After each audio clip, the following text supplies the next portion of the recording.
나의 기도는 이런 것, 겸손하기 원합니다. 이 찬양들을 쓰고 우리 강의 시작합니다.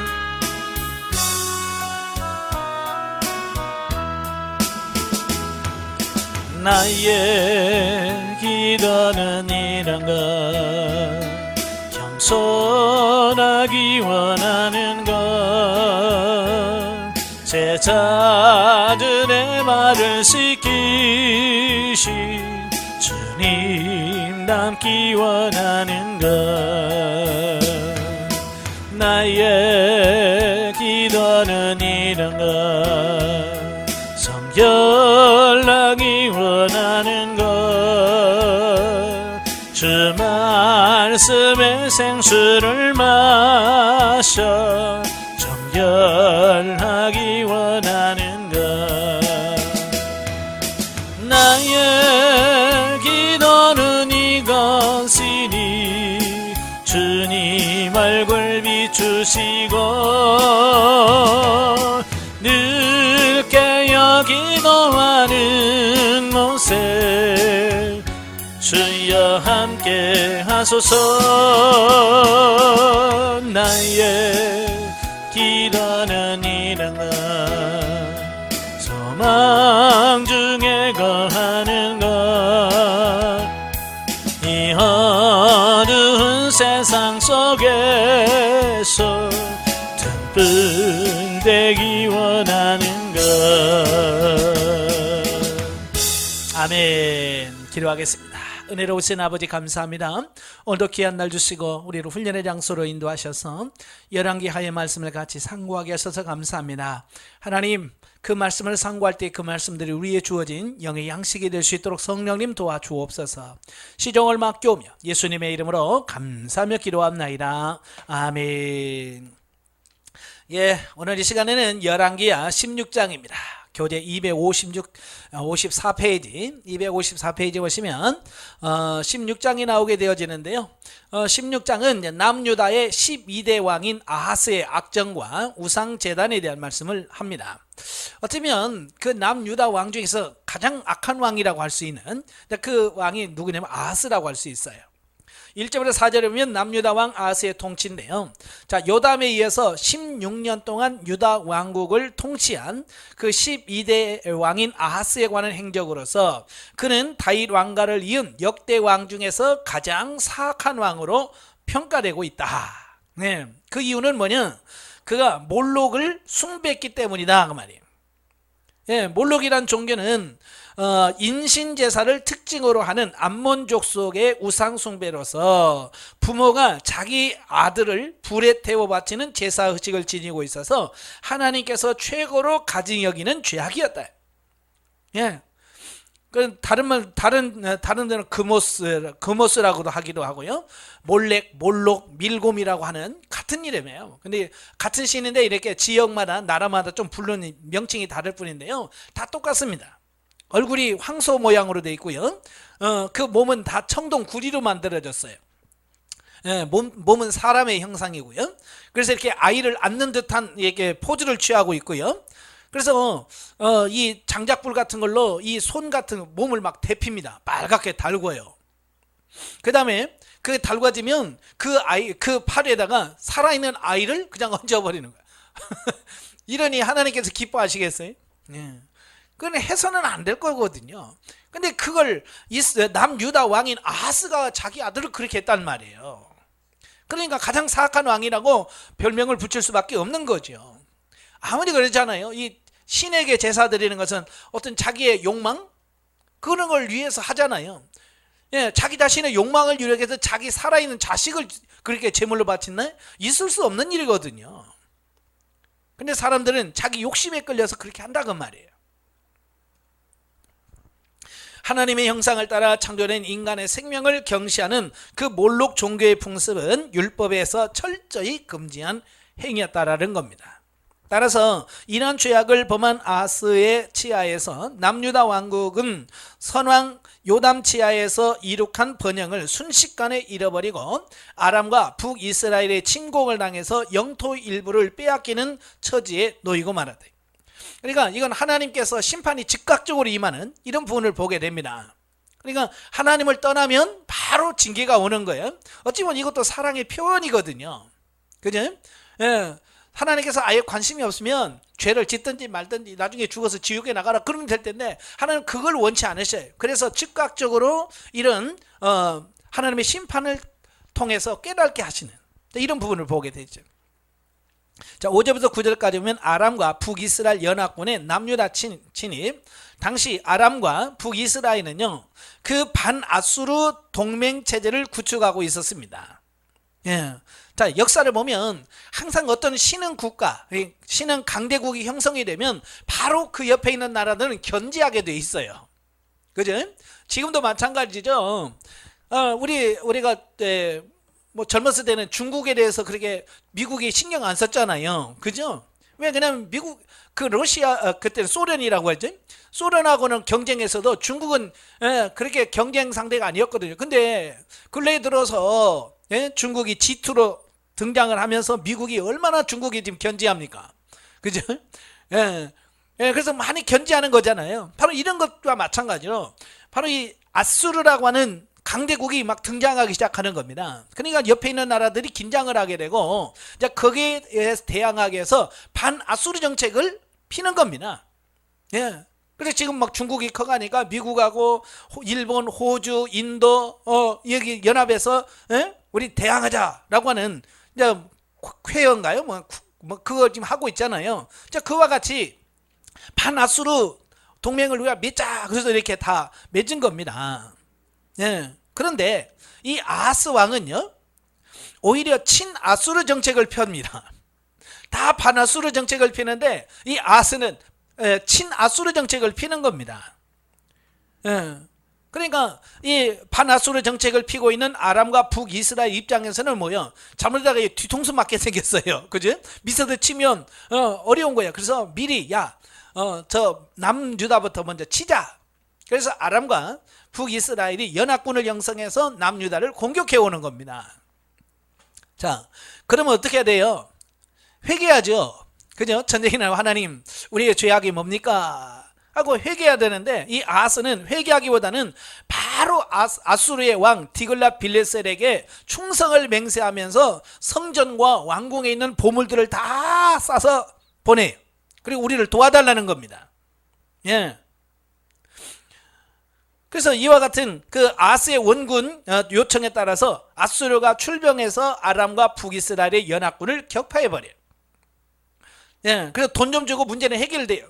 근데 문제는 뭐냐? 그가 장차 아수르가 남유다 왕국의 더 큰 적이 될 거라는 사실을 전혀 깨닫지 못했다는 겁니다. 그러니까 당장 눈앞에 있는 어떤 이것만 보는 거지 먼 미래에 어떻게 역사가 진행될 거라고 하는 사실을 모르는 겁니다. 지금 우리도 마찬가지죠. 당장 눈앞에 있는 어떤 문제만 보지 미래를 안 봐요. 네. 그래서 그 이후로 이 아수르는 바벨론에 망할 때까지 이 아수르가 바벨론에 의해서 멸망할 때까지 계속해서 이스라엘과 유다를 괴롭힙니다. 그래서 결국은 722년도에는 아수르에 의해서 북이스라엘이 멸망을 해버려요. 예.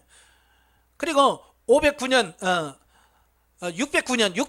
아수르가 망할 때까지 계속해서 이 아수르는 남유다를 공격하고 괴롭히는 어떤 이런 대상이 되어지는 이런 부분을 보게 돼요. 그래 이런 걸 알았더라면 아하스가 그렇게 했겠어요? 예, 몰라서 그런 거죠.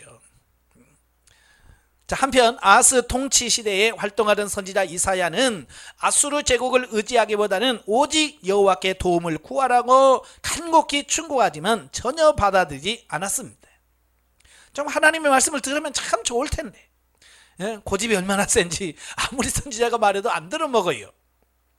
진실로 인생의 참된 도움은 천지를 지으신 하나님께로부터 말미암다는 사실을 깨닫는 자만이 환난 날에 피할 곳을 얻게 된다는 시편 146편 1절부터 5절 말씀을 우리에게 주고 있습니다. 자, 오늘날도 마찬가지입니다. 우리가 어려움 당할 때에 사람을 의지하지 말고 하나님을 의지하고 하나님께 맡기는 우리가 되어야 됩니다. 자, 10절부터 20절까지 보면 아하스의 배교 행위, 앞서 언급된 그 아수르의 원군에 대한 감사 표시를 위해서 아하스가 친히 다메섹으로 디글랏 빌레셀을 찾아갑니다.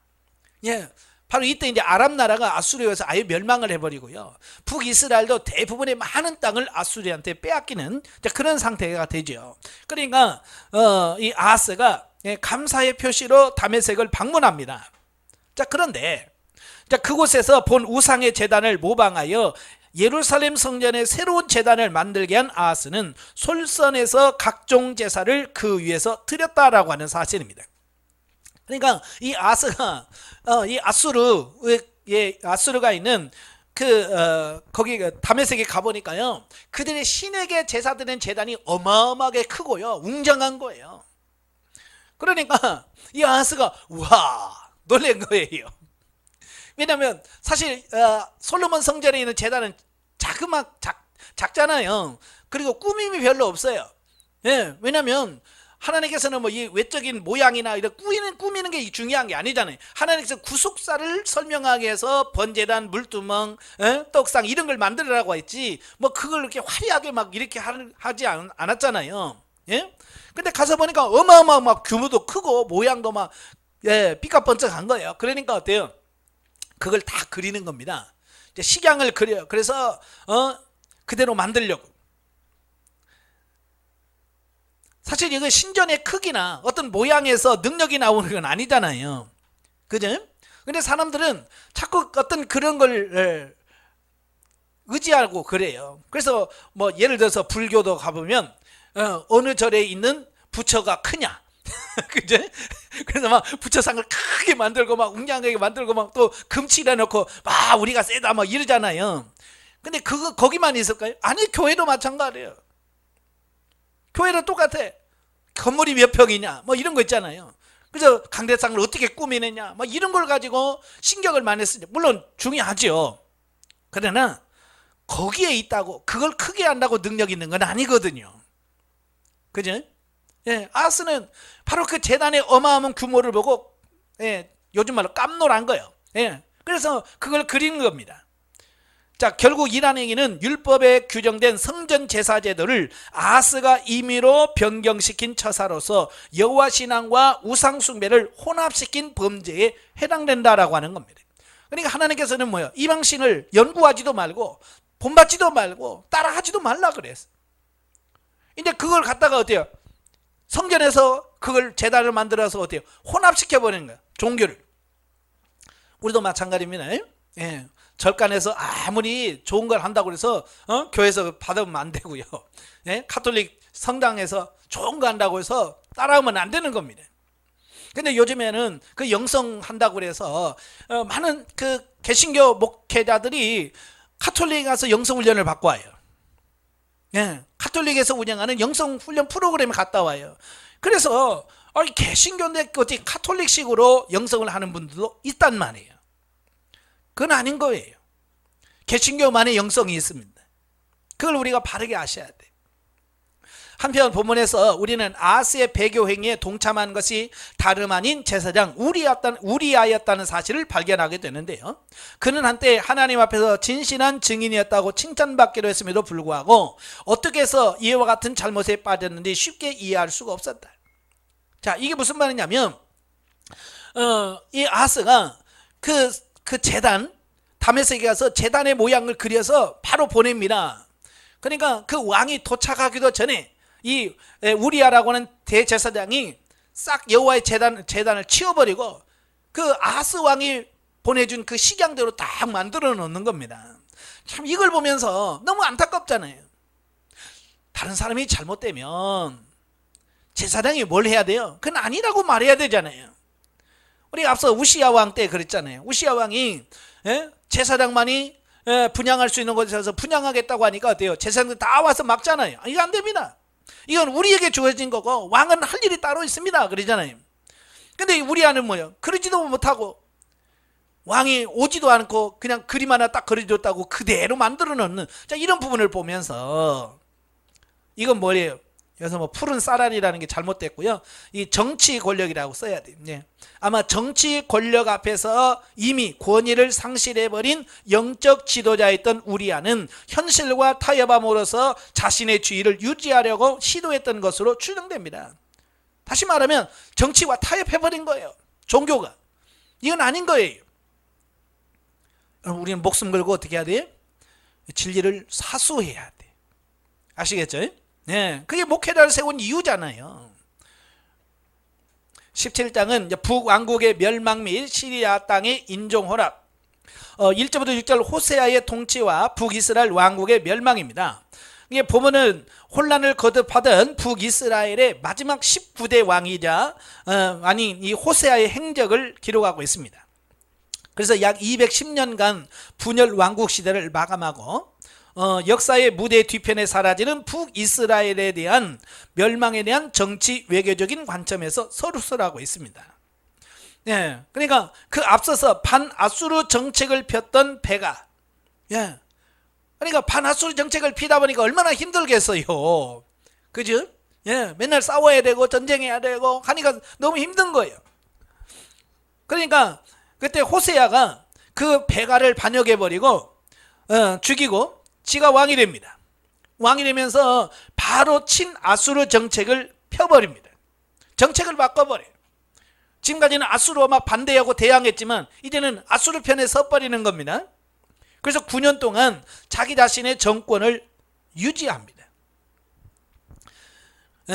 그렇지만 아수르 왕 디글랏 빌레셋이 죽은 후에 친애굽 경향으로 흐르게 됨으로써 디글랏 빌레셋 뒤에 이은 살만 에셀의 공격을 자초하고 말았다. 예, 그러니까 이 자기 나름대로 정세를 보는 겁니다. 아, 세상의 흐름이 아수르 편이 아니구나. 이제 이걸 깨닫고 바꿔버려요. 친아수르 정책에서 반아수르 정책으로 바뀌어버리고 이제 애굽과 친해지는 어떤 그런 걸로 바꿔버립니다. 그래서 결국 살만에셀이 공격을 하지요. 그때 다급해진 호세아가 애굽으로 도움을 요청하지만 당시 애굽은 북이스라엘에 원병을 보내어 아수르 제국과 싸울 처지가 아니었기 때문에 결국 북이스라엘 왕국은요, BC 722년 아수르의 군대에 의해서 완전히 멸망을 당하고 그 백성은 이방 땅으로 강제 이주당하는 비운을 겪을 수밖에 없었다. 이것은 솔로몬이 죽고 난 이후 남북으로 분열되어서 여러 보암에 의하여 창건된 북이스라엘 왕국은 모두 9왕조에서 19왕, 그리고 약 210년간의 역사를 남기고 완전히 사라져 버렸다라는 겁니다.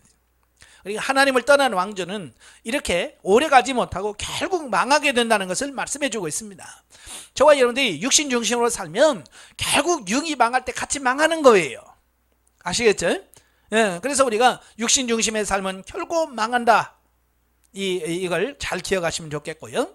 자, 7절부터 23절까지 보면 북이스라엘 왕국의 멸망 원인에 대해서 설명합니다. 그러니까 압달락에서는 그 북왕국이 그 아수르 제국에서 멸망당한 사실을 언급했다면 이제 보면은 멸망의 원인, 왜 망했지? 라고 하는 부분을 신학적인 관점에서 조명해 주고 있어요. 즉 북이스라엘 왕국의 멸망 원인은 신명기적 관점에 입각한 것으로서 한마디로 요약하면 거듭되는 우상 숭배가 멸망의 원인으로 제시되어지고 있습니다. 그러니까 북이스라엘 멸망 원인은 뭐냐? 우상 숭배예요. 그러니까 북이스라엘은요, 여로보암이 왕이 되면서부터 금송아지를 만들어요. 그죠? 그래서 금송아지 우상을 만들어서 숭배함으로써 자신의 통치 이념을 삼은 이래로 마지막 왕 호세아에 이르기까지 약 210년 동안도 잠시도 우상 숭배에서 떠나본 적이 없어요. 그러니까 앞에서 왕을 죽이고 지가 왕이 됐어도 다른 건 어떻게 좀 해도 이건 금송아지 숭배는 이걸 버리질 못하는 겁니다. 예. 특히 엘리야와 엘리사처럼 위대한 선지자들이 북이스라엘 왕국을 활동무대로 하여 여호와 신앙 회복을 외치며 많은 이적을 행했지만 북이스라엘의 왕들과 백성들은 점점 더 하나님을 떠나 죄악과 우상 숭배로 빠져들기만 했다. 예, 엘리야, 엘리사 얼마나 능력이 많은 선지자입니까? 그죠? 이런 선지자를 하나님께서 그렇게 타락한 이스라엘 땅에 보냈다고 하는 것은 그건 뭐야? 하나님의 사랑의 표현인 거예요. 내가 너희를 사랑하고 있다. 나는 너희를 버리지 않는다. 나는 너희를 구원하고 싶다는 하나님의 그 사랑의 표현이거든요. 근데 끝내 북이스라엘은 그걸 받아들이지 않은 거예요. 그래서 결국 그들은 망하게 된 겁니다. 오늘 우리도 마찬가지입니다. 하나님께서 때로는 우리에게 어떤 고난을 주시기도 하고 문제를 주시기도 합니다. 그건 뭐예요? 우리를 사랑하셔서 우리를 변화, 훈련, 성장, 성숙시켜서 우리를 구원해 주시겠다고는 하나님의 의지요, 사랑의 표현이거든요. 그러니까 우리는 그런 속에서 우리는 감사하고 하나님 어떻게 하기를 원하십니까? 라고 하나님 뜻을 물어서 하나님 원하는 삶으로 내 자신을 바꿔가는 이게 필요한 거예요. 그래서 결국은 북이스라엘은 파멸되고 말았다. 자, 24절부터 41절까지 보면 아수르의 강제 이주 정책과 그 결과. 자, 북이스라엘은 BC 722년에 멸망시킨 아수르 제국의 살마네셀과 그의 후계자인 사르곤 2세는 북이스라엘 백성들을 자신들의 영토 곳곳으로 강제 이주시켰다. 예. 그들이 뒤를 이은 아수르 왕 에살핫롯은 그 북이스라엘 왕의 이스라엘에 대한 식민 통치를 원활히 하기 위해서 사마리아 지역의 이방 족속을 강제 이주시키는 정책을 폈다는 겁니다. 그러니까 북이스라엘을 멸망시킨 아수르는요, 그 이스라엘 땅에 사는 그 이스라엘 주민들을 강제로 끌어서 전국에다 흩어버리는 겁니다. 왜요? 이거 뭉치면 문제를 일으키거든요. 독립운동한다고. 그래서 막 흩어버리는 겁니다. 예, 연합하지 못하도록. 물론 이제 그들이 어떤 식민지 정책의 일환이기도 하지만 이미 신명기에서 약속했잖아요. 하나님께서 28장에서 너희가 내 말을 지키고 순종하면 내가 이와 같이 복을 주겠고 내 말을 듣지 아니하고 불순종하면 이와 같이 심판하겠다라고 말씀하십니다. 그 많은 심판 중에서 최종적으로 하나님께서 마지막으로 하시는 게 뭐예요? 너희를 흩어버리겠다. 이게 하나님을 떠나고 우상숭배하고 타락한 백성들에 대한 마지막 심판이 뭐예요? 흩어버리겠다. 흩어버린 거예요. 바로 신명기 28장의 그 말씀이 얼마나 실질적으로 이루어졌는가라고 하는 부분을 보여주고 있는 거죠. 자, 그런데 이제 사마리아 이주자들의 요청으로 에살핫돈은 포로로 잡혀온 이스라엘의 제사장으로 하여금 여호와 종교에 대하여 가르치도록 조처했는데 결국 이것은 사마리아 지역의 혼합 종교를 퍼뜨리는 계기가 되고 말았다. 그러니까 사마리아 성에 있는 사람들 대부분이 잡아서 막 흩어버리니까 사마리아에는 사람이 없잖아요. 그죠? 비어 있어요. 그러면 다른 나라 사람 정복해서 빼앗은 나라에서 또 국민들을 데려다가 이 사마리아 지역에다 살게 하는 겁니다. 그러니까 막 혼합시켜 놓은 거예요. 혈통적으로나 모든 문화적으로 또 종교적으로. 이 문제는 뭐냐? 그들이 와서 이민족이 와서 살다 보니까 하나님의 징계가 막 임하는 겁니다. 하나님의 재앙이 임하는 거예요. 왜요? 아니, 하나님을 섬겨야 될 그 하나님의 땅에서 우상숭배하고 하니까 하나님께서 화를 나시잖아요. 그렇잖아요. 지금 이스라엘이 멸망당한 이유는 우상숭배 때문인데 다른 나라 사람들 와가지고 더 우상숭배를 하니까 하나님께서 큰 재앙을 막 내리시는 겁니다. 그러니까 그들이 왕한테 연락해서 아무래도 이 지역 신인 여호와를 우리가 화를 내게 한 것 같다. 그러니까 여호와에 대해서 아는 사람 제사장을 좀 보내서 우리에게 이 신을 좀 어떻게 잘 할 수 있는 방법을 가르쳐 달라 그러죠. 그러니까 왕이 붙잡아간 제사장 중에서 한 명을 보냅니다. 그래서 여호와 신앙을 가르치도록 만드는 겁니다. 예. 그리하여 그들은 자기 민족 고유한 우상숭배와 그러니까 자기들이 가지고 온 신앙과 바로 북이스라엘 여호와의 신앙을 동시에 추종하는 태도로 혼합해버리는 거예요.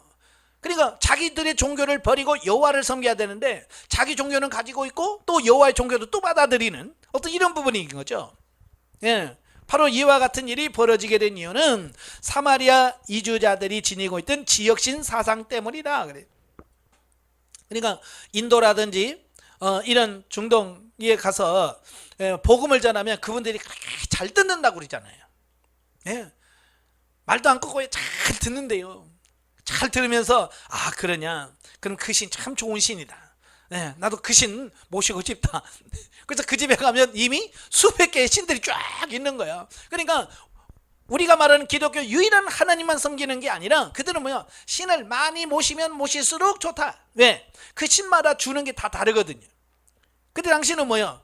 재물 관리하는 신, 건강을 관리하는 신, 자식 다루는 신, 뭐 이런 신이 다 다르잖아요. 그죠?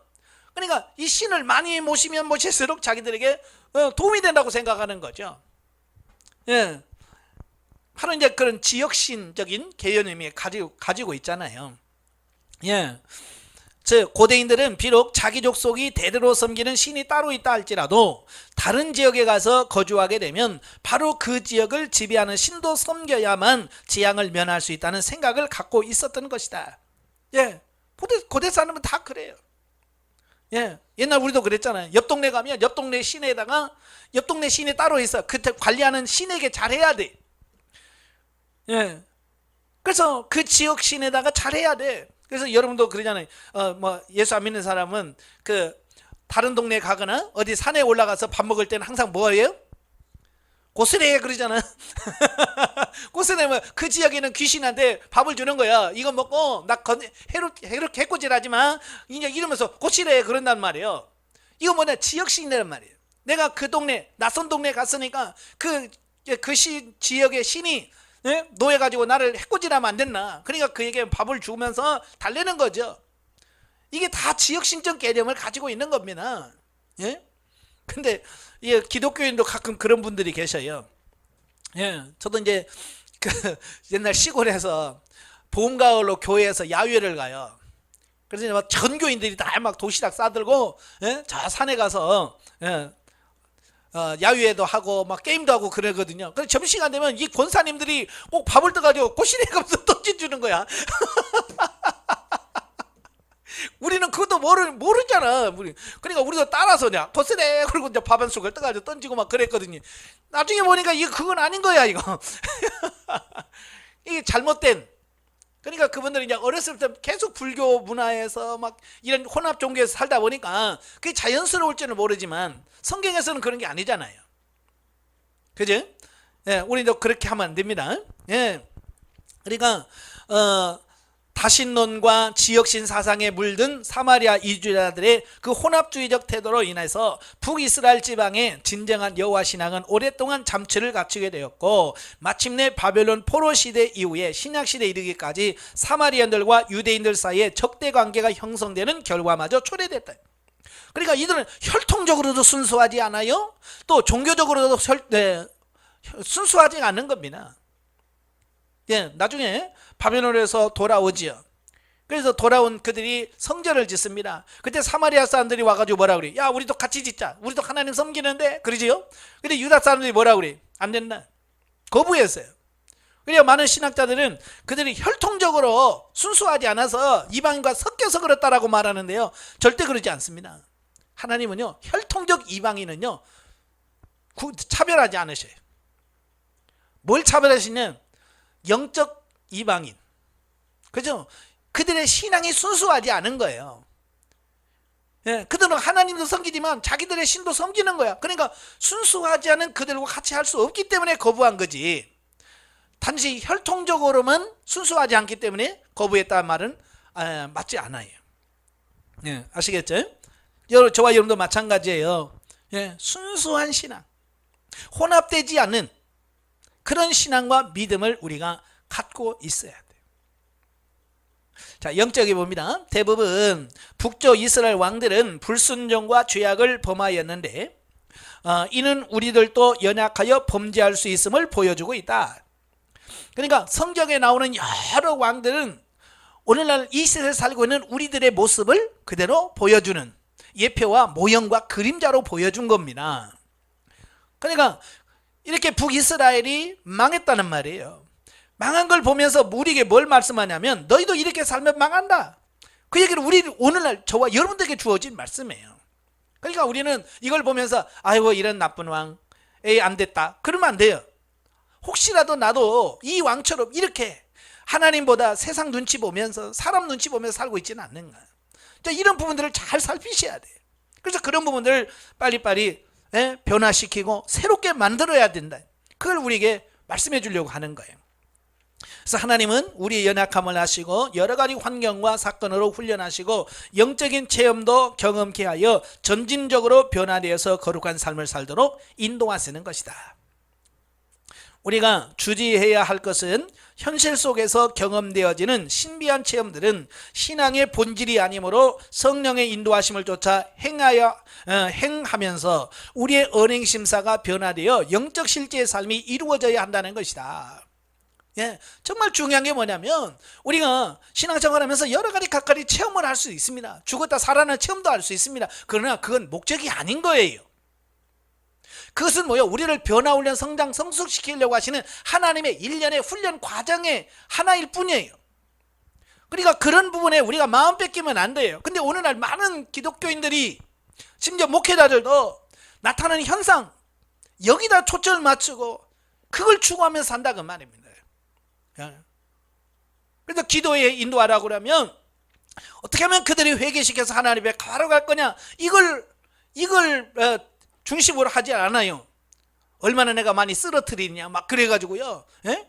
기도하면서 막 성도들 쓰러뜨리고 다니고 막, 예? 넘어뜨리고 그러면서 마치 그게 자기 자신의 대단한 능력이라고 착각에 빠지는 이런 부분을 보게 되는 거예요. 이건 속는 거예요. 여러분, 기도하다 보면 쓰러지는 일도 있고요, 예? 하나님께서 하실 일 많아요. 그건 본질이 아닌 거예요. 그건 하나님께서 그 사람을 훈련시키시고, 예? 체험시키는 하나의 과정일 뿐이에요. 우리는 신앙의 본질이 뭐냐, 예, 신앙의 본질이 뭐냐, 여기다가 우리가 초점을 맞춰야 된다는 걸 꼭 기억하시기를 바라요. 18장으로 갑니다. 유다왕 히스기야의 통치와 아수르의 침입. 1절로 8절 히스기야 왕의 선정이 나옵니다. 지금까지는 그 북이스라엘 왕국의 역사와 남유다 왕국의 역사가 이 교차적으로 서술되어 있죠. 근데 이제는 북이스라엘이 멸망했기 때문에 이제 북이스라엘 이야기는 안 나와요. 이제 남유다의 역사만 소개하고 있죠. 따라서 이제 본문부터 25장까지는 북이스라엘 왕국이 멸망한 BC 722 이후부터 남유다가 멸망한 BC 586년까지 약 150년간의 역사다라고 할 수 있습니다. 자, 본문에 언급되는 유다의 13대 왕인 히스기야는 그 다윗 이후에 남북 왕조를 통틀어서 가장 탁월한 인물로 평가되기 때문에 열왕기의 저자와 역대기의 저자가 똑같이 히스기야의 통치 시대를 상세하게 기술하고 있다는 겁니다. 특히 보면은 히스기야의 통치 업적에 관한 서론적 언급으로서 주로 그가 행한 종교개혁 정책에 대하여 소개를 하고 있습니다. 예. 그러니까 자, 이걸 잘 보면 이 사람이 보는 것과 하나님이 보는 관점이 서로 다르다는 걸 알 수 있어요. 예. 사람들은 주로 그 사람의 업적을 많이 봐요. 얼마나 큰 일을 많이 했나. 자, 여기다 관심을 많이 갖습니다. 그죠? 예, 뭐 교회에서도 그러잖아요. 그 목사님도 평가할 때도 얼마나 큰 교회를 했나, 예? 교회 건축을 몇 번 했나, 뭐 이런 거 가지고 그 사람을 평가하잖아요. 그건 사람의 평가 기준이에요. 그러나 하나님은요, 하나님 앞에서 얼마나 신실하고, 예, 그의 말씀에 순종하는 삶을 살았는가, 이게 평가 기준인 거예요. 아시겠죠? 그러니까 사람의 관점으로, 사람의 그 관점으로 신앙생활하면 안 돼요. 우리는 하나님의 관점에서 해야 된다는 것을 기억하시길 바라요. 그래서 히스기야는 자기 아버지인 아하스가 취했던 친아수르주의와 우상숭배 풍조를 본받지 아니하고 다윗처럼 하나님 보시기에 정직히 행하였던 히스기야는 무엇보다도 종교개혁에 힘을 쏟습니다. 참 부전자전이라고 그러잖아요. 보통 아버지를 자식이 닮아요. 예? 근데 히스기야는 자기 아버지를 안 닮아요. 이게 참 다행이죠. 그죠? 그래서 잘못된 것을 과감하게 버리고요, 청산하는 개혁을 일으킵니다. 자, 여기서 히스기야가 일으켰던 종교 개혁을 보면 첫째, 아하스에 의해서 폐쇄된 성전문을 열고 성전을 정화시킵니다. 이 아하스가 성전문을 닫아서 아예 하나님께 제사를 드리지 못하게 만들어 버리는 겁니다. 예. 근데 히스기야가 왕이 되면서부터 그 성전문을 다시 열어, 그리고 성전을 깨끗하게 하고 성전 제사를 다시 회복시킵니다. 그 다음에 산당들을 제거하고 우상들을 파괴했다, 그 말입니다. 예, 히스기야의 치적이라고 하죠. 하나님이 인정하는 가장 큰 치적이 뭐냐, 산당을 제거했다는 거예요. 산당. 여러분, 북이스라엘의 근본적인 모든 문제는 어디서부터 출발하냐면 금송아지에서부터 항상 출발해요. 그죠? 그러니까 금송아지를 해결하지 않는 북이스라엘은 어때요? 완전은 해결이 안 돼. 그럼 남유다는 뭘까요? 예, 남유다는 금송아지 없잖아요. 대신 남유다는 산당입니다. 산당. 산당이 예, 타락하게 되고 우상을 숭배하는 근원지가 산당이 돼요. 그래서 하나님께서 왕을 세울 때에 그 왕이 진짜 하나님 앞에 신실하냐 경건하냐 하는 것을 뭘로 보느냐, 이 산당을 제했느냐 산당을 제거하지 않았느냐. 자, 이걸 통해서 산당을 제하면 그 왕은 진짜 선왕이다, 하나님 인정하는 왕이다라고 하고, 어느 정도 개혁을 해도 이 산당을 처리하지 못하면 그냥 조금 나은 왕, 반대로 성전을 닫고 산당을 장렬 왕은 악한 왕, 이렇게 평가하는 겁니다. 이 산당은 뭐냐? 오늘날에 여러분의 자아라고 보시면 돼요. 그러니까 우리가 신앙생활하면서 이 자아가 처리가 되지 않으면 모든 죄는 어디서부터 나온다? 자아에서부터 나오는 거예요. 아시겠죠? 그래서 이 자아가 처리되지 않으면 우리가 뭐 부흥하고 뭐 해서 은혜 받고 막 눈물 콧물 다 짜지만 어때요? 자아가 처리가 안 되면 바로 넘어가요. 다시 안 돼요. 오늘 우리가 한국에서 얼마나 많은 부흥 운동을 많이 해봤고 많이 해봤다는, 안 되는 이유가 뭐냐? 근본적으로 자아가 처리되지 않아서 그래요. 아시겠죠? 그래서 여러분도 자아가 처리돼야 되고요, 여러분이 목회하는 그 성도들 자아가 처리되어야 변화가 되는 겁니다. 제가 너무 안타까운 게 뭐냐면 영성훈련 받아서 조금 좋아지나 싶다가 이 자아를 처리하지 못하면 자아로 홀라당 넘어가요. 다시. 보세요. 이제 히스기야가 이럴 때 자아 처리하잖아요. 산당을 제거합니다. 근데요, 히스기야가 죽고 나서 그의 아들 므낫세가 왕이 되니까 어때요? 산당을 다시 세워요. 이런 것처럼 자아가 죽었나 싶으면 다시 또 자아를 막 살려요. 자, 그래서 남유다 역사를 보면 이 산당이 원활하게 막 잘 되다가 또 선한 왕이면 또 산당이 없어졌다가 또 다시 세워지고 하는 이런 과정들을 거치죠. 바로 이게 뭐냐? 오늘도 육신 중심의 삶을 살다가 또 영 중심으로 살다가 다시 육신 중으로 살다가 이런 고비를 계속해서 설명해 주고 있는 겁니다. 자, 우리도 마찬가지예요. 이 자아가 완전히 처리되지 못하면 계속해서 어때요? 다시 자아로 사는 이런 과정이 있어. 영성훈련 받으면 수없이 이런 과정들을 반복한단 말이에요. 그러니까 빨리 처리해야 되겠죠. 그 다음에 세 번째가 뭐냐? 모세가 광야에서 만든 노뱀을 부셔버립니다.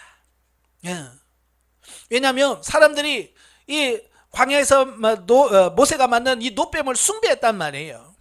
참 사람들은 신기하잖아요. 뭔가 영험이 있다라고 하는 어떤 그런 부분이 있으면 그걸 막 신처럼 섬깁니다. 뭐 무슨 얘기로 뭐 어느 절간에 가면 부처 코가 없대잖아요. 그래서 왜 그러냐 그랬더니 뭐 애 못 낳는 여자들이 그 코를 갉아서 물에 타서 마시면 애 난다 막 그래가지고 애 못 낳는 사람들이 하도 그 부처 코를 갉아가지고 와가지고 코가 없어졌다 뭐 이런 말이 있잖아요. 뭐 그들만이 아니에요. 교회 안에서 뭐 없어요? 예를 들어서 이런 거죠. 뭐 목사님이 쓰던 성경책을 뭐 영험이 있다나 그래서 목사님 쓰는 헌 책이라도 하나 주세요. 뭐 이런 거 있잖아요. 그럼 똑같은 거지.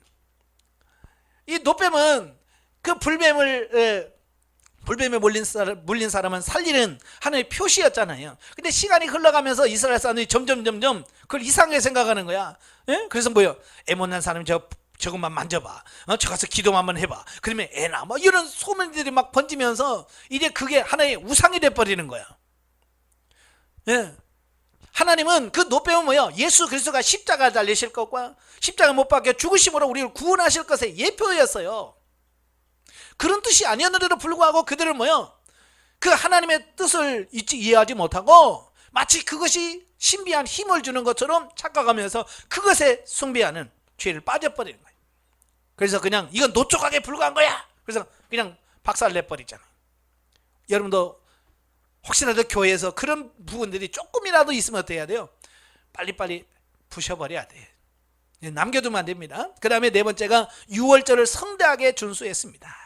유월절을 지켰다고 하는 말은 구원의 기쁨을 회복했습니다. 하나님과의 관계를 회복했다라고 하는 것을 의미합니다. 그 다음에 다섯 번째, 성전 봉사 제도를 정비하는, 자, 이런 부분을 통해서 종교 개혁을 하죠. 자, 그런데 여기서 히스기야가 모세에 의해서 만들어진 그 노뱀을 부숴버린 것은 비록 광야에서 그것이 구원의 상징이기도 이기는 했어도 후대에 이르러 우상숭배 대상이 되었기 때문이다. 그러니까 아무리 좋은 것이라도 우상이 되면 그건 의미가 없어요. 아시겠죠? 그러니까 한동안 우리 한국교회에서도 저희 교단도 그래요. 강대상에다가 십자가 걸지 마라 그랬어요. 헌법으로 정했습니다. 왜 그럴까요? 우리 선조들이 하도 절간이나 이런 데 가서 뭐 비나이라 요게 습관이 들어가지고 교회 오면 십자가 앞에서 비나이라 요렇게 한 거예요. 근데 선교사들이 와서 보니까 기가 막히잖아. 그죠? 어찌 보면 우리나라 사람들은 기본적으로 비나이라, 맨날 장독에서 비나이라 했던 그런 습관이 있어서 뭔가 앞에서 비나이라 하는 거예요. 교회 앞에서. 그러니까 이건 아니야. 그래서 이건 안 되겠다. 그래서 교회 안에서 십자가를 강대상 거는 걸 그걸 법적으로 제거하라고 했거든요. 근데 지금은 이제 그게 많이 약해졌어요. 이거 달아도 됩니다. 왜냐? 지금은 시대가 바뀌어서 거기 가서 빌으라고도 안 빌어요. 이제 시대가 바뀐 거예요. 이제 더 이상 그걸 우상으로 인식을 하지 않아요. 뭐 십자가에서 무슨 신비한 힘이나 능력이 나오는 것처럼 생각하지 않습니다. 이제 그래서 크게 문제가 되지 않아요. 자, 바로 이와 같은 종교 개혁 정책과 아울러 히스기야는 아수르를 의지하기보다는 오직 하나님을 의지하는 자세를 취함으로써 아하스 때에 쇠하게 된 유다의 왕국의 국력을 다시 한번 번성케 할 수 있는 축복을 누렸다. 참 이게 이제 중요한 겁니다. 그때 가장 강대국이 누구냐면 아수르예요. 그래서 아수르에 기대면 편할 수 있어요. 그죠?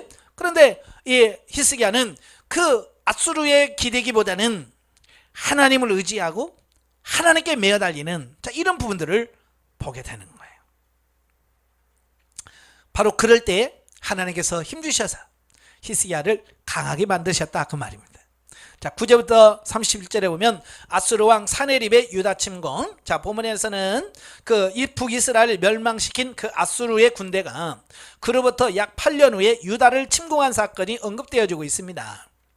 이미 앞에서 살펴본 바와 같이 자기 아버지가 취했던 친아수르주의를 배격하고 요직이 아니라 오직입니다. 오직 여호와 하나님만 의지하는 히스기야를 아수르 왕 사네립이 응징하기 위해서 대군을 끌고 들어와서 공격해 온 거다, 그 말입니다.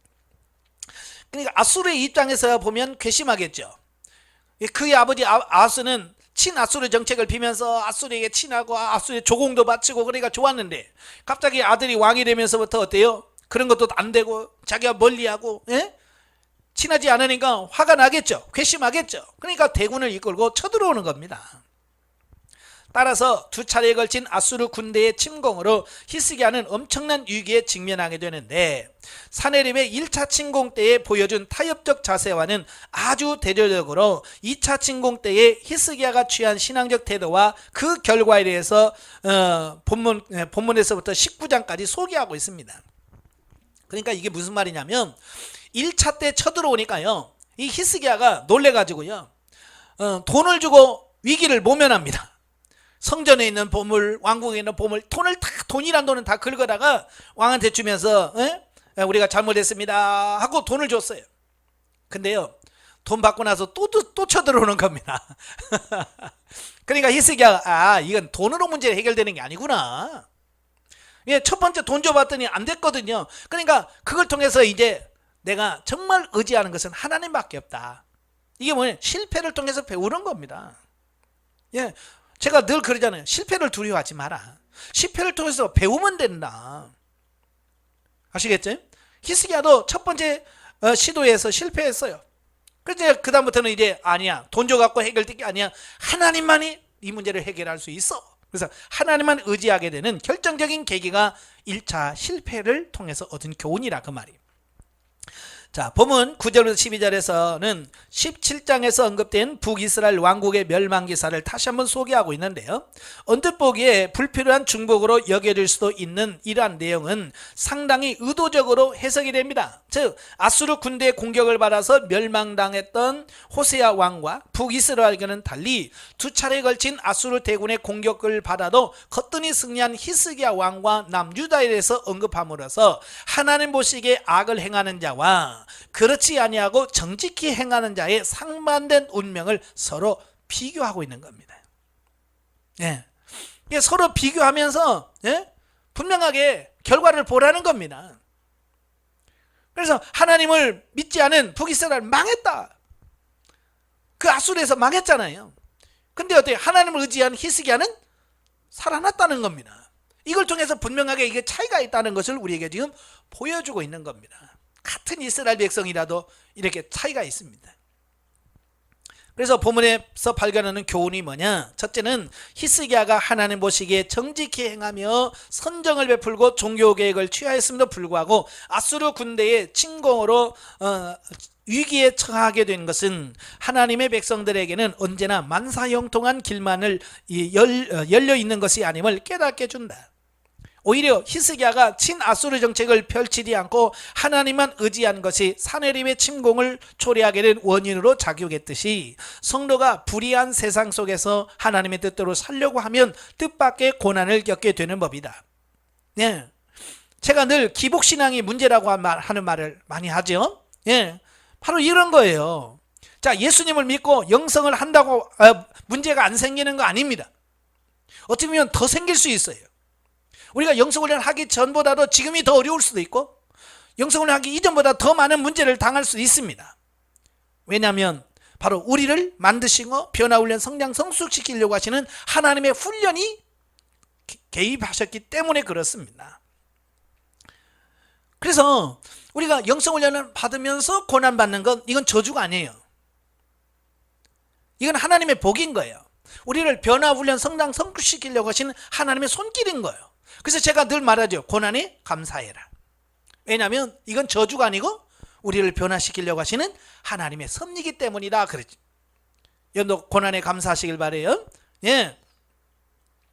하지만 끝까지 믿음을 지키며 인내하는 성도들에게 반드시 하나님께서는 히스기야가 거둔 것 같은 승리와 축복을 베푸신다. 예, 통과하셔야 돼. 그래야 하나님의 은혜가 있습니다. 둘째는 가장 훌륭한 신앙의 인물로 평가받은 히스기야였지만 사내립의 1차 침공을 받자 성전과 왕궁의 은과 금을 조공으로 바치고 위기를 모면하려 했다. 따라서 성경은 아브라함, 모세, 다윗과 같은 신앙 위인들도 때때로 범죄했다는 사실을 보여줌으로써 오직 예수 그리스도 한 분만이 하나님의 공의로운 기준을 만족시킬 수 있는 대속자임을 강조해 주네. 예. 사람은 그 누구도 완전하진 않아요. 믿음의 조상 아브라함도 자기 아내를 2번이나 팔아먹고, 성군이라고는 다윗도 밧세바를 범하고, 그다음에 뭐 다 마찬가지잖아요. 실수 안 한 사람 어디 있어요? 다 실수하게 돼 있어요. 이건 뭘 말하느냐? 왜 성경은 그런 성인들의 그 실수를 왜 기록하냐? 이건 뭐냐면 사람은 우리의 완전한 사람이 없다. 오직 예수 그리스도만이 완벽하다. 예수 그리스도만이 우리의 구원자가 된다는 것을 말씀하려고 하는 거예요. 모세도 우리의 구원자가 될 수가 없어. 왜? 모세도 실수했잖아요. 다윗도 우리의 메시아가 될 수가 없어요. 왜? 다윗도 실수했잖아요. 아브라함도 그렇고요. 이걸 지금 보여주고 있는 겁니다. 영적에 보죠. 솔로몬 성전은 그 백성들이 하나님을 섬기할 장소로서 하나님의 임재를 상징하는 법궤가 있는 것이므로 중요한 곳이었다. 따라서 성전 중심으로 예배가 행해져야 하는데 후레의 백성들은 일부가 산당에서 예배를 드려서 율법의 위배됨으로 문제가 되었다. 히스기야는 유다 선왕들이 묵인해 오던 우상숭배 관습과 산당에서 제사를 지내던 구습을 타파하는 개혁을 단행하게 되었다. 예. 이건 대단한 결단이라고 할 수 있어요. 예. 자, 이것을 통해서 신앙은 곧 결단이라는 교훈을 받게 됩니다. 예. 그래서 그러면 왜 역대 왕들이 왜 산당을 제거하는데 그렇게 주저했을까? 왜 그랬을 것 같아요? 예, 신학자들이 연구해 보니까 그 산당에서 왕궁에다가 그 올려드리는 상납금이라고 할까요? 세금 이런 게 많았대요. 그러니까 그걸 거부하면 왕궁의 수입이 줄어드는 겁니다. 그러니까 왕들도 자기가 돈이 생기는데 그잖아요. 그걸 굳이 막 그렇게 막을 이유가 없는 거죠. 그래서 대부분의 왕들은 정말 하나님의 뜻대로 살려고 몸부림치지 않은 사람들은 다 어때요? 그걸 제거하지 못했다는 겁니다. 자, 우리도 마찬가지예요. 우리에게 유익이 되는 어떤 것들을 우리가 거부한다는 건 쉽지 않아요. 그래서 우리가 이런 부분을 잘 통해서 결단해야 될 것은 과감하게 결단할 수 있는 삶이 되셔야 됩니다. 그래서 히스기야의 종교개혁은 성도들의 율법적이고 체질적으로 굳어진 자기중심적인 신앙이 부서지고 영적인 신앙으로 변화되어야 함을 영적 의미로 보여주고 있는 겁니다. 그래서 자아가 완전히 처리되고 파쇄되어야 우리가 하나님을 바르게 섬길 수 있다는 거 꼭 기억하시고. 자, 19장입니다. 히스기야의 기도와 아수르의 퇴각입니다.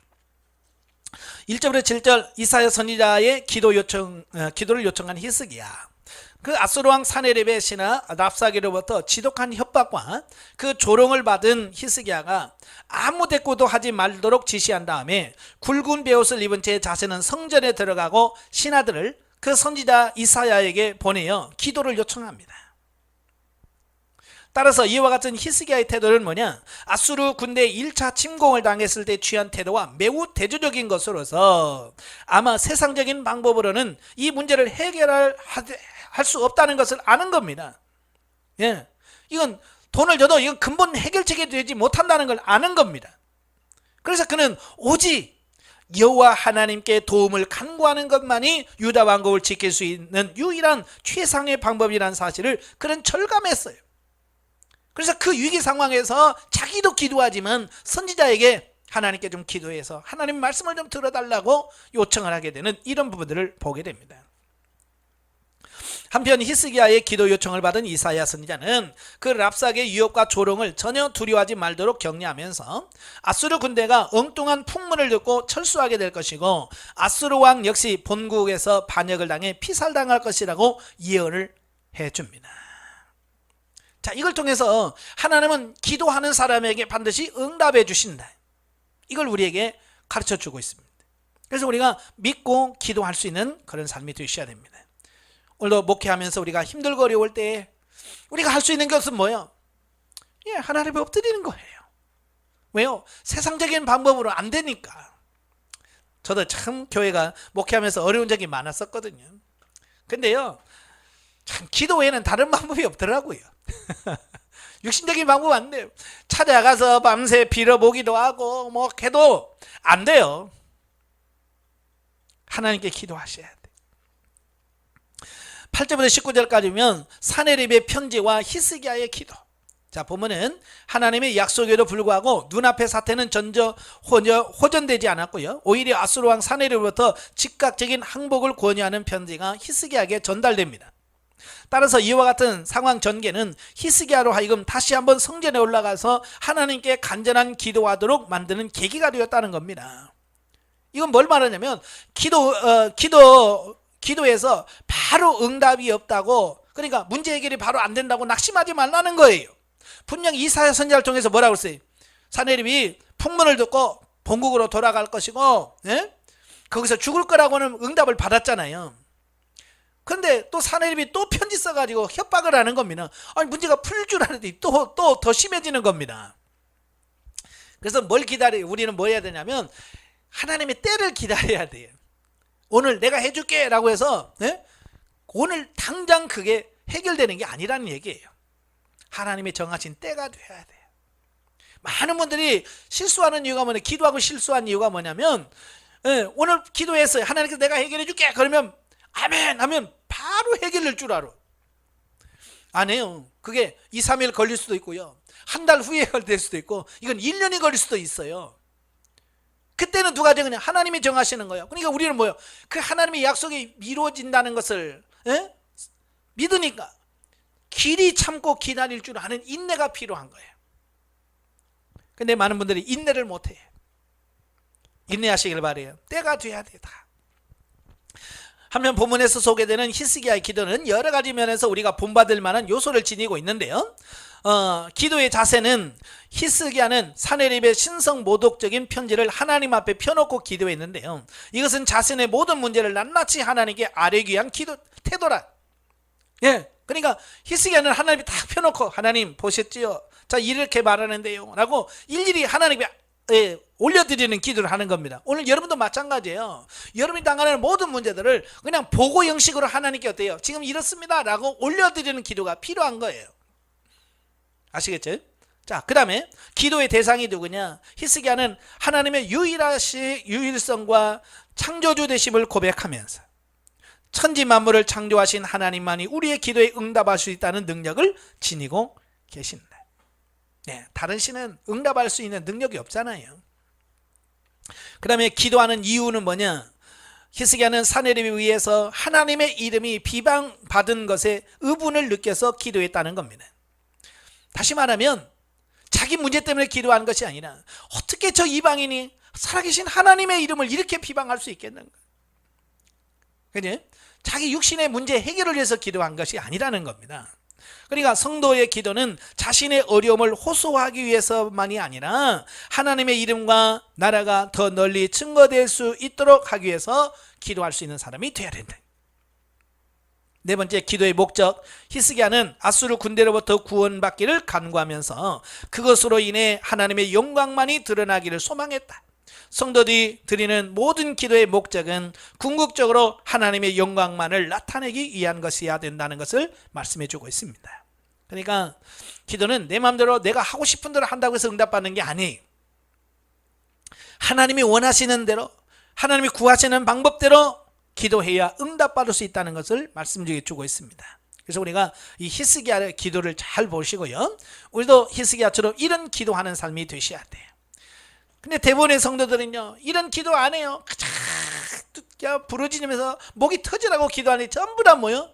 자기 문제, 자기 자식 문제, 자기 사업 문제, 어떤 이기적이고 욕망적인 어떤 그런 기도를 기도를 하고 있는 거예요. 그러니까 밤새 기도해도 하나님의 응답이 없고, 그렇게 기도를 많이 해도 영적인 성장이 없는 이유가 뭐예요? 이기적인 욕망의 기도를 하기 때문에 그렇다 그 말이에요. 기도를 바꾸셔야 돼요. 정말 기도 자신이 없으면 그냥 기도 다 내려놓고요, 방언기도 하시면서 하나님께 맡기십시오. 20절 31절까지면 이사야의 예언과 성취. 자, 보면은 앞달락에서 소개된 히스기야의 기도에 대한 하나님의 응답이 이사야 선지자를 통해서 주어지고 또한 그대로 성취되는 과정을 보여주고 있습니다.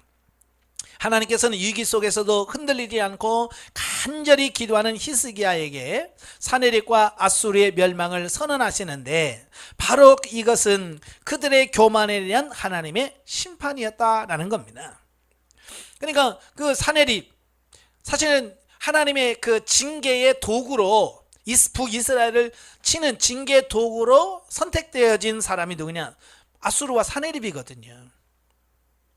근데 그가 너무 교만한 나머지 자기는 하나님이 쓰시는 도구라는 사실을 잊어버려요. 그래서 그는 하나님을 모욕하고 하나님을 욕하게 돼요. 자기 세우신 그 하나님을 욕하는 겁니다. 그게 뭐예요? 그게 교만이거든요. 그래서 하나님께서는 그를 가만두지 않겠다, 심판하겠다. 그래서 교만은 패망의 선봉이라고 그러잖아요. 그죠? 절대 교만하시면 안 됩니다. 예. 아울러 하나님께서는 이와 같은 약속에 대한 징조로서 유다 백성들이 제3년에 이르러 풍성한 땅의 수확을 거두게 될 것이라고 말씀하시며, 유다 자손 역시 번성게 될 것이라는 말씀을 하심으로써 예루살렘 성읍을 함락시키려는 아수르 군대의 시도가 완전히 실패로 돌아갈 것임을 강조하고 있어요. 따라서 이런 하나님의 약속에 따라서 아수르 군대는요, 하룻밤 사이에 18만 5천 명이 의문의 죽음을 당한 채 본국으로 퇴각합니다. 18만 5천 명, 엄청난 수죠. 예, 우리나라 지금 현재 군인이 60만이라고 하잖아요.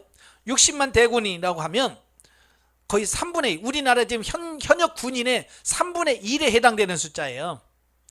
얼마나 많은 사람이 한순간 하룻밤 사이에 죽었는지 아시겠죠? 예. 그래서 그가 18만 5천 명 죽은 걸 놀래가지고 본국으로 돌아갑니다. 그래서 본국에 돌아가서 자기 신, 니느웨의 니스록 산당에 들어가서 자기 신에게 제사하고 있을 때 자기 아들들에 의해서 살해를 당하고 맙니다. 그래서 이사야의 예언이 그대로 성취되어지는 이 부분을 보게 됐죠. 자, 영적에 보면 자, 본문에서 유다의 신시라 왕 히스기야가 아수르 왕 사네립의 이협적인 내용의 편지를 받고 하나님 앞에 머리를 조아려 전적으로 하나님을 의뢰하는 순수하게 기도하는 내용이 나온다. 우리는 히스기야와 같이 전적으로 하나님을 의지하는 순수한 기도의 사람이 되어야 하는 동시에, 자, 여기서 중요한 게 뭐냐면 우리도 기도할 때 너무 가식적인 기도가 너무 많아요.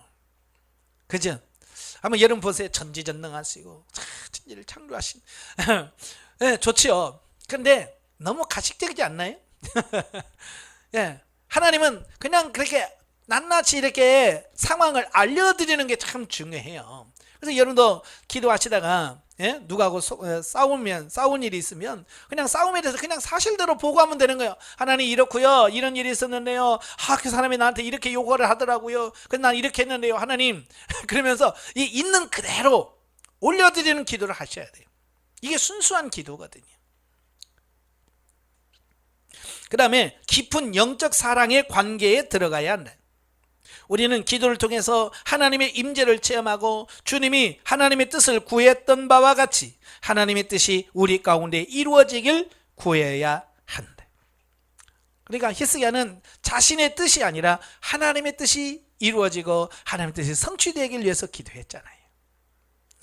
예수님도 그러잖아요. 내 뜻대로 마옵시고 아버지의 뜻대로 되길 원합니다 라고 자기의 뜻을 내려놓고 기도했을 때 하나님께서 그에게 힘을 주시고 감당할 능력을 주셨다는 겁니다. 자, 20장입니다. 히스기야의 생명 연장 및 그의 실수에 대한 부분입니다. 자, 1절에서 11절이면 생명을 연장받는 히스기야. 자, 본장에 언급되는 히스기야의 치유 사건은요, 연대상으로 보면 그 아수르의 1차 침공이 있기 전에 발생한 것으로 우리가 해석을 할 수 있어요. 그러니까 순서가 지금 앞장하고 바뀐 거라고 보시면 돼요. 자, 왜냐하면 제29년간 통치한 히스기야의 제2기간을 감안할 때 치료 후에 15년 동안 더 생존한 히스기야의 발병 연대와 또 아수르 군대의 제1차 침공이 있었던 히스기야 왕 제14년은 동일한 연대로 볼 수 있다. 자, 왕궁의 창고에 많은 보물이 쌓여 있었던 점으로 미루어서 아수르 1차 침공 때에 왕궁과 성전의 은과 금은 모두 조공으로 바치기 전이라는 사실을 알 수 있다. 그러니까 히스기야가 그 병에 걸렸다가 나았다는 소문을 듣고 바벨론 왕이 사신을 보내잖아요. 그죠? 그때 히스기야가 다 보여주잖아요. 왕궁 곳간에 그 보물과 이걸 다 보여줬어요. 만약에 이 앞장 뒤에 왔다면 이미 아수르 왕한테 다 바친 후에 텅텅 빈 국고나 이런 걸 보여줄 수밖에 없었잖아요. 그죠? 근데 여기는 뭐예요? 다 보여줬다는 거야. 많이 은금이 있는 걸 보여줬어요. 그러니까 이런 걸 통해서 1차 침공 이전에 이 사건이 있었을 것이다 라고 보는 겁니다. 따라서 본장의 사건이 열왕기하 18장 12절에 이어서 소개되는 것이 연대순으로 옳지만 열왕기의 기록자가 종종 그러하듯이 이야기의 흐름을 자연스럽게 하고 아울러 믿음으로 말미암는 축복과 불신앙으로 말미암는 징벌을 의도적으로 대조시키기 위해서 기록 순서를 바꾼 것으로 이해할 수 있습니다. 자, 한편 병들어 죽게 된 히스기야는요, 낫을 벽으로 향하여 하나님께 간절히 기도함으로써 15년간의 생명이 연장되는 축복을 받습니다. 자, 2절에 보면 히스기야가 낫을 벽으로 향하고 기도했다 그랬죠. 이사야 선지자가 와서 뭐라고 그래? 하나님 말씀하시는데 이제 당신 죽을 준비하시고 정리하시오 라고 하는 말씀을 듣습니다. 예, 하나님 말씀은 진리예요. 그러니까 하나님께서 이사야 선지자에게 그렇게 말했다면 그렇게 되지요. 자, 그 이사야 선지자의 말을 듣고 히스기야가 그때부터 울면서 기도하는 겁니다. 근데 낯을 벽으로 향했어요. 낯을 벽으로. 자, 이건 뭘 말하냐? 세상 모든 것을 포기한다는 의미가 있습니다. 벽은 뭐요? 아무것도 안 보이잖아요. 그죠? 예, 벽을 본다는 것은 아무것도 안 보겠다는 거예요. 나는 오직 하나님만 보겠다는 겁니다. 세상의 모든 거, 군사, 네, 창고에 있는 보물 이런 거 아니라 오직 나는 하나님만 바라보겠다. 그럼 나는 하나님만 메어 달리겠다라고 하는 그런 의지가 그 속에 담겨져 있는 겁니다. 자, 우리가 예를 들어서 이런 거죠. 금식하러 산에 올라가면서 많은 분들은 음식을 싸갖고 가시는 분도 많아요. 여차하면 먹겠다는 거죠. 자, 이렇게 싸가는 사람하고 그냥 가는 사람하고 다르겠죠. 마음 자세가 다르겠죠. 히스기야는 뭐요? 오직 하나님만 바라보겠다는 겁니다. 그리고 두 번째로 일국의 왕으로서 주위 사람들의 시선을 염두에 두지 않고 심히 통곡하며 기도한 것 역시 오직 하나님만을 향한 기도였음을 보여준다. 예, 왕이 체면이 있잖아요. 왕국에는 뭐 한두 사람이 있습니까? 예? 왕국에 내시도 있고 왕국에서 사람들이 얼마나 많아요. 근데 그 많은 사람들 앞에서 그는 통곡하면서 하나님께 기도하는 거예요. 이건 뭘 말하냐면 기도는 단순히 시간 때우는 식이 되면 안 된다는 겁니다. 하나님이 받으실 만한 그런 기도가 중요하다는 것을 말씀해 주고 있습니다. 사실 이 히스기야의 기도는요 그리 길지 않았어요. 몇 번 먹칠 아니에요. 4절에 보면 뭐라고 되어 있냐면 이사야가 성읍 가운데까지 이르기 전에 여호와의 말씀이 그에게 임했다고 그랬어요. 이 예루살렘 성읍은요 그리 큰 성읍이 아니에요. 그죠? 그러니까 왕궁에서 정리하시오 하고 이 이사야가 왕궁을 빠져나가서 그 예루살렘 성의 절반 중간에 가운데에 이르기 전에, 그러니까 이 말은 무슨 말이에요? 극히 빠른 시간에 하나님께서 응답하신 겁니다. 예. 그러니까 우리가 기도 훈련을 할 때 처음에는 기도 시간이 매우 중요해요. 그래서 영성훈련 처음 하시는 분들에게 제가 5시간씩 해라. 예. 그래서 안 되면 때우기라도 해라. 예, 우리는 안 된다고 벌떡벌떡 일어나거든요. 그러지 말고 안 돼도 내가 하나님 앞에 정한 시간이 있으면 그 정한 시간이 되기까지 어때요? 엉덩이로 깔고 앉아서 그냥 뭉개면서 하나님 기도하면서 이런 훈련이 필요한 거예요. 많은 분들이 그 훈련이 안 돼 있어요. 여러분은 그런 훈련이 돼 있어야 돼요. 기도는 잘 될 때만 있는 게 아니라 안 될 때도 많아요. 저도 마찬가지예요. 예. 그래서 저는 하나님께 약속한 게 있어요. 시간. 그래서 그 약속 시간까지는 어때요? 뭉개고 앉아있는 거예요. 기도가 안 되더라도. 그런 훈련이 있어야 우리가 자연스럽게 하나님께 기도할 수 있는 그런 삶이 되어지는 거예요. 그러니까 기도하는 사람 보면 그냥 잘하는 게 아니에요. 거기까지 오기까지 얼마나 많은 훈련과 연단이 필요하겠어요. 그죠? 예. 바로 이러한 히스기야의 기도 응답에 대한 하나님의 약속에 대한 징조로 일령표는 해시계죠. 해시계 위에 해 그림자가 뒤쪽으로 10도 물러가는 이적을 보여주셨다. 예. 그러니까 해시계에서 그림자가 뒤로 10도 물러간다는 얘기는 시간적으로 보면 40분 동안 지구가 거꾸로 돌았다는 얘기예요. 이게 가능해요? 근데 하나님은 가능하죠.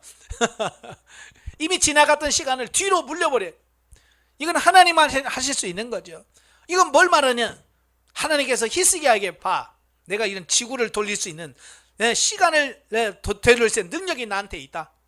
그러니까 이사야 선지자가 한 말은 반드시 성취된다. 이걸 확신을 주는 이런 부분이거든요. 그리하여 히스기야는요 아직 왕위를 계승할 후계자도 없는 상태에서 요절할 뻔한 위기를 넘기게 되었다.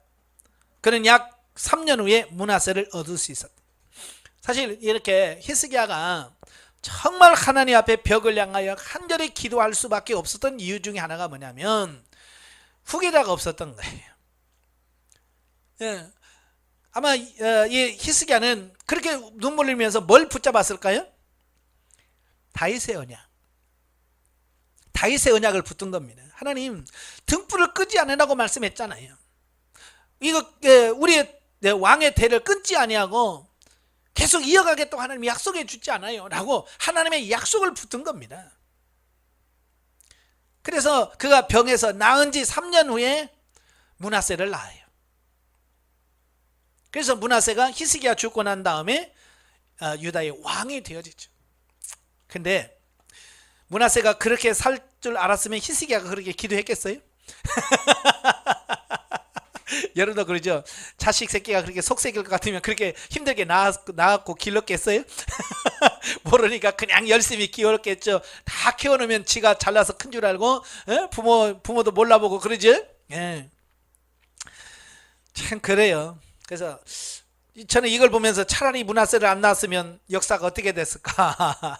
그죠? 물론 이미 히스기야 때 이미 하나님께서 예언했죠. 예? 네가 보여준 건 다 바벨론으로 이전될 거다라고 말씀했죠.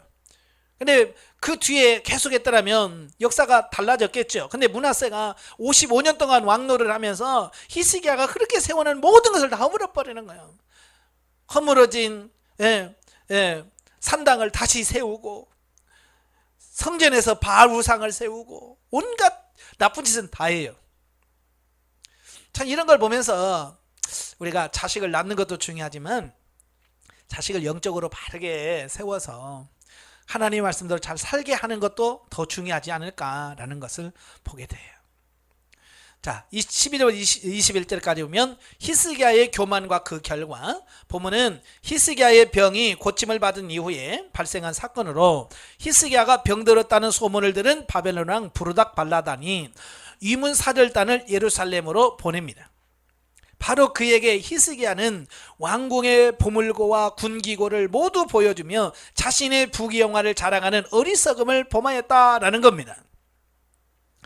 자, 여기서 이제 히스기야의 실수가 나와요. 병들다 나았으면 누구를 높여야 돼요? 그렇죠. 하나님이 나를 치료하셨습니다. 그래서 하나님의 이름을 자랑하고 하나님의 이름을 높여야 돼.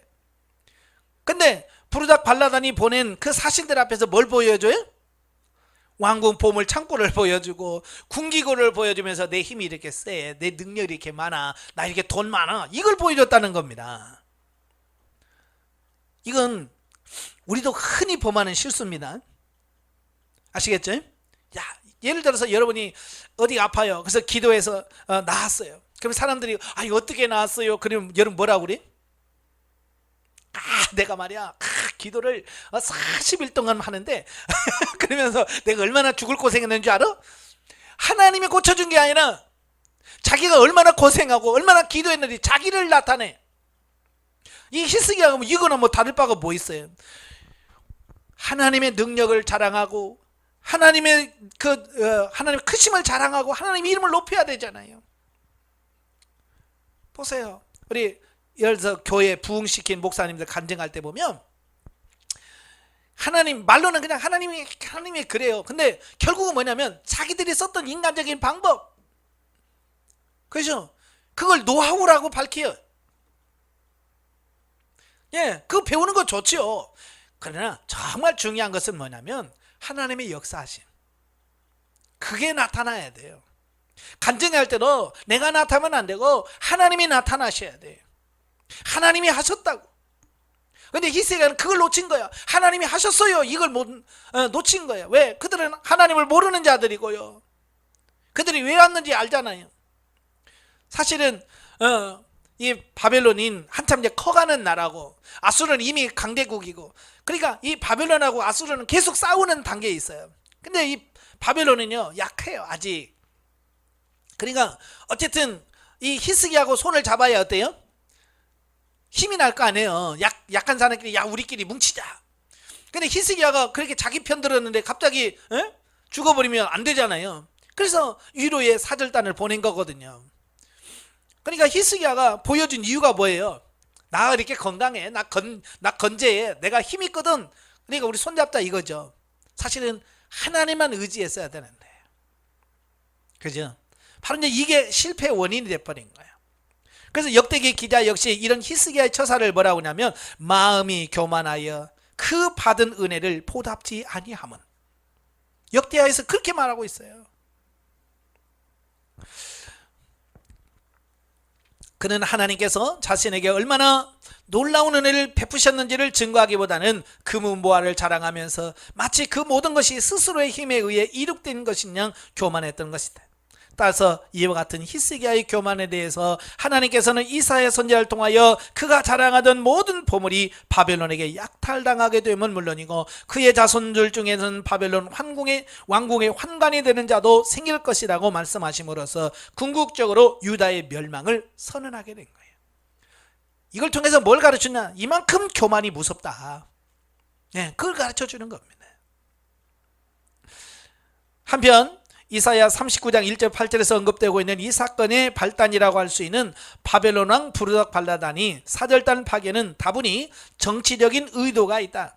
다시 말해서 당시 아수르 제국의 여러 속국 중에서 바벨론은 거듭된 실패에도 불구하고 아수르의 지배로부터 벗어나는 시도를 끊임없이 시도하고 있었는데, 마침 반아수르 정책을 펼치고 있던 히스기야와 동맹관계를 수립하여 좀 더 강력하게 아수르에 대적하려는 것이 부르닥발라단의 계획이었다. 다 정치적 의도하에서 이렇게 하는 겁니다.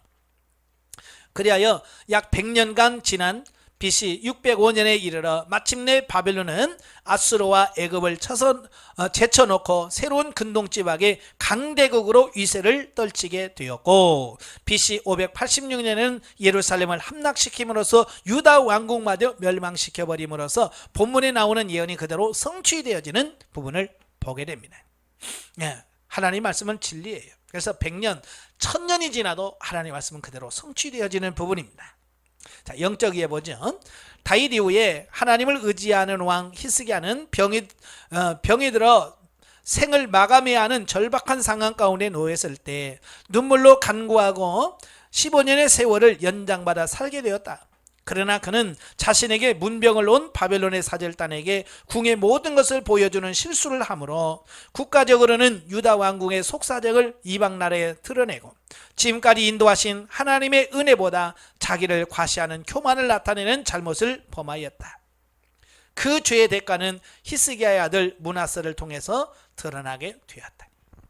오늘날 우리도 히스기야와 같이 고난 가운데 하나님의 은혜를 깊이 경험하였어도 연약하여 한순간에 신앙이 변질되었음을 보여줍니다. 자, 그러니까 이거 뭐 히스기야만 그랬을까요? 아니요, 우리도 똑같아.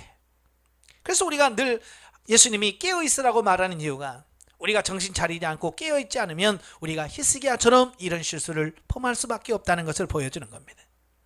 하나님의 사랑을 받고 하나님의 마음에 합당한 사람이라 할지라도 반드시 시험과 고난이 있다. 시험의 과정이 있을 때 하나님을 의지하여 감사와 믿음으로 통과해야 높은 차원의 신앙으로 성숙하게 된다고 하는 것이 중요하다.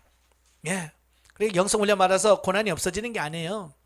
더 영적으로 성장하기 위해서 어쩌면 더 많은 연단의 과정을 거칠 수밖에 없다는 거예요.